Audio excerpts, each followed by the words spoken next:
Мне просто хорошо, это Сама? мой мейнстрим, да. Эту фразу я напечатала на футболке, а потом поняла, это и есть главное, что я хочу дарить женщинам через свой бренд. Меня зовут Екатерина Меньшикова, я дизайнер и основатель бренда Шиза. Участвую в премии «Новые лица» в номинации «Мода и стиль». Я шью одежду, которая помогает чувствовать себя свободно, уверенно, изящно. Ручная вязка, тай-дай, винтажный ресайклинг, апсайклинг. Каждая вещь уникальна. Мои работы уже были на фестивале Нити и готовятся к показу в Доме архитектора.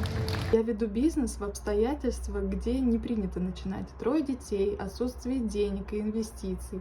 Но я стартовала с нуля, без бюджета. Провела показ, создала комьюнити, получила заказы. Сейчас заканчиваю коллекцию «Сказки летних полей». Готовлю показ-перформанс и выхожу на масштабирование. Мой путь — это доказательство того, что даже когда все против тебя, можно создать дело, которое дарит женщинам чувство «мне просто хорошо».